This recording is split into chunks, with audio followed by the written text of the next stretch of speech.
नमस्कार विद्यार्थियों। Working capital management के अगले कंटेंट में आज हम इम्पोर्टेंस ऑफ वर्किंग कैपिटल की बात करेंगे।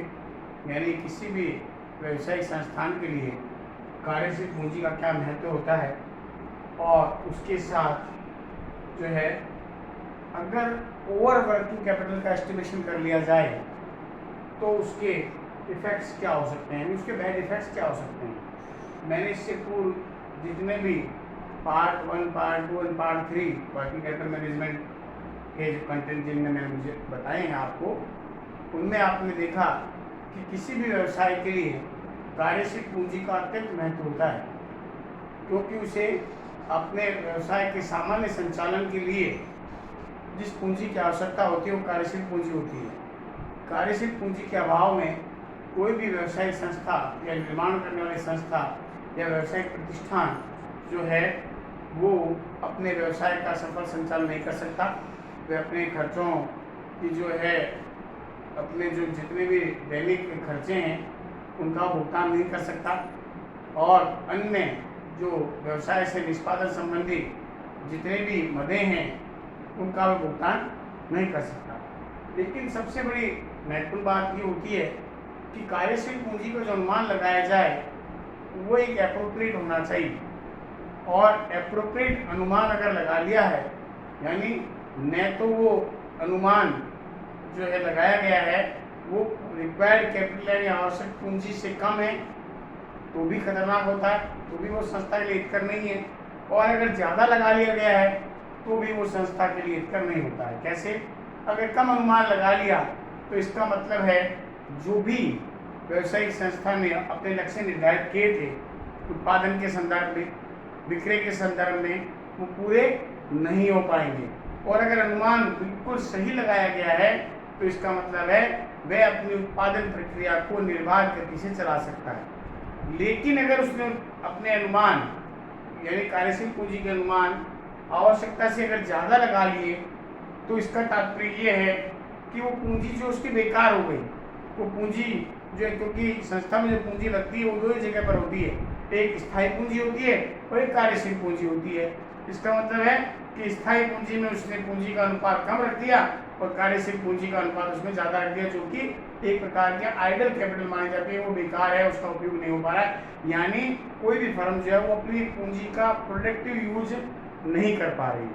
तो अगर हम ये देखें कि कोई अगर संस्था या उस संस्था का जो प्रबंधक है वो उस संस्था के लिए जो है कार्यशील पूंजी का जो पूर्वानुमान है वो बिल्कुल सटीक लगा रहा है और संस्था के जो आवश्यकता उसके अनुरूप अगर लगा देता है तो उस संस्था को क्या क्या लाभ हो सकते हैं उस पर चर्चा करिए।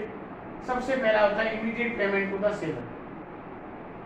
देखिए, अगर किसी भी संस्था के द्वारा लगाया गया पूंजी का जो अनुमान है, पूर्वानुमान है या अनुमान है, तो बिल्कुल सही है, तो संस्था के लिए सबसे महत्वपूर्ण बात ये हो जाती है कि वे कभी भी अपने विक्रेताओं को जिससे उसने माल खरीदा यानी वे कहने लेनदारों को वो इमीडिएट पेमेंट कर सकता है, क्योंकि कार्यशील पूंजी का जो उपयोग है वो दैनिक कार्यों के निष्पादन के लिए किया जाता है, जैसे रॉ मटेरियल का भुगतान करना है या और रूटीन एक्सपेंडिचर जो रोजाना फर्म में हो रहे हैं उसका करना है। तो अगर कच्चा माल वगैरह के लिए किया गया है और सही मात्रा में उसने पूंजी का अनुमान लगा लिया तो इसका मतलब उसके पास में फंड अवेलेबल है, तो जब भी क्रेडिटर्स के द्वारा उसका जो है भुगतान मांगा जाएगा तो तुरंत वो उसका भुगतान कर देगा। तो सबसे पहला बेनिफिट तो ये होता है कि विक्रेता को या लेनदार को इमीडिएट पेमेंट की पॉसिबिलिटी बन जाती है। नंबर 2 है benefit of the cash discount. ये देखिए बहुत बड़ा लाभ होता है, आपको पता होना चाहिए। दो प्रकार के डिस्काउंट होते हैं कॉमर्स में, व्यवसाय में। एक ट्रेड डिस्काउंट होता है और एक कैश डिस्काउंट होता है। ट्रेड डिस्काउंट जो व्यापारिक शर्तों में दिया जाता है कि हम इतना प्रतिशत व्यापारिक जो है छूट देंगे। लेकिन कैश डिस्काउंट वो होता है कि अगर कोई फर्म अपना कोई माल मंगा रही है, उस फर्म को कहती है हम कैश में पेमेंट करेंगे आपको, तो आप हमें कितना % कैश डिस्काउंट देंगे। इस प्रकार का जो बेनिफिट है वो ही फर्म प्राप्त कर सकती है जिसके पास में पर्याप्त मात्रा में कार्यशील पूंजी हो, क्योंकि वो क्या करेगी, जैसे देखेगी कि इसमें 5% या 10% या 4% का कैश डिस्काउंट मिल रहा है, वो इमीडिएट उस फर्म को उधार पर माल न लेकर के कैश पर ले लेगी। कैश में लेके उसको जो माल मिल रहा है, कच्चा माल मिल रहा है, वो उसको सस्ता उपलब्ध होगा, सस्ता उपलब्ध होगा तो उसको आगे प्रॉफिट भी ज़्यादा हो जाएगा।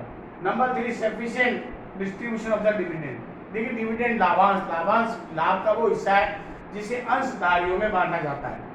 तो इसका मतलब है अगर किसी भी व्यवसायिक संस्था के पास पर्याप्त मात्रा में कार्यशील पूंजी है तो इसका मतलब है कि उसकी व्यवसायिक गतिविधियां या उत्पादन संबंधी गतिविधियां निर्बाध गति से चल रही है, और जब निर्बाध गति से चल रही है तो उसको लाभ भी ज़्यादा होंगे, और जब लाभ ज़्यादा होंगे जैसा कि आप जानते हैं कि लाभ का हिस्सा अंशधारियों में बांटा जाता है। ये कब?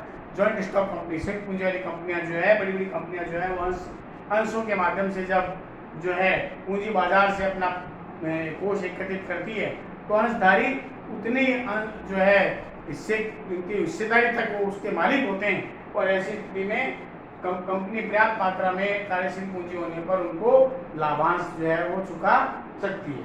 Number 4 increase in loan capacity and goodwill.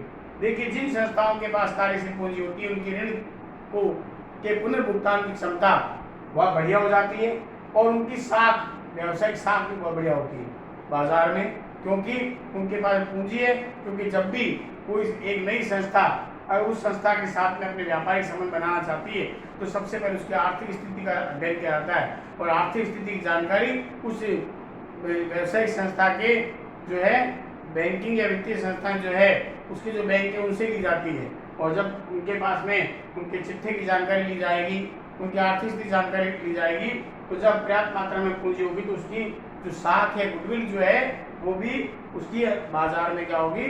श्रेष्ठ होगी। नंबर 5 जो लाभ होता हुआ है easy for receive loan from the bank. देखिए जैसा कि आप जानते हैं जब भी कोई भी व्यवसायिक संस्था किसी भी वित्तीय संस्था से या बैंक से ऋण प्राप्त करना चाहता है तो बैंक गुडविल के आधार पर ऋण देता है, यानी उसकी पेइंग कैपेसिटी क्या है, रीपेमेंट कैपेसिटी क्या है, और वो उसके चिट्ठे से आकलन होती है, यानी उसकी बैलेंस शीट से आकलन होती है।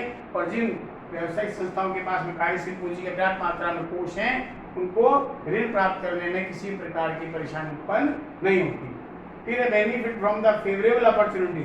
देखिए जो है अगला लाभ ये होता है कि अगर कोई भी इस प्रकार का अनुकूल अवसर अगर मिला है किसी फर्म को तो उसको उसका लाभ प्राप्त होने में आसानी होती है। किस प्रकार से कि अगर कार्यशील पूंजी के पर्याप्त मात्रा में कोष किसी फर्म के पास में और उसे कोई सस्ता माल मिल रहा है, लॉट में माल मिल रहा है बहुत सस्ता, तो वो उसका तुरंत लाभ ले लेगा क्योंकि उसके पास पर्याप्त मात्रा में कार्यशील पूंजी है और वो फटाफट से उसका भुगतान करेगा और उससे वो क्रय कर लेगा।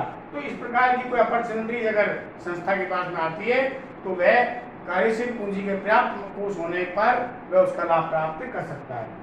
उसके बाद मतलब successfully face from contingency. Contingency का मतलब होता है आकस्मिक अगर कोई व्यय हो जाए, जो है कई बार ऐसी स्थिति बन जाती है, व्यवसाय अनिश्चितताओं का एक खेल है, अनसर्टेनिटी है, और ऐसी स्थिति में उसको पर्याप्त मात्रा में क्या रखनी पड़ती है, आकस्मिकताओं की पूर्ति के लिए।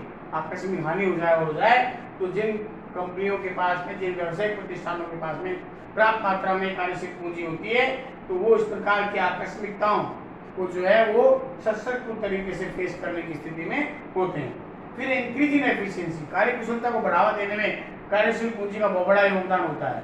इस प्रकार से हम कहते भी हैं व्यवसाय पूंजी जो है एक ऐसा तत्व है जिसके बिना व्यवसाय का संचालन नहीं किया जा सकता। ना तो आप लेबर ले सकते हैं, ना आप मशीन लगा सकते हैं, ना आप रॉ मटेरियल ले सकते हैं, कुछ भी नहीं कर सकते।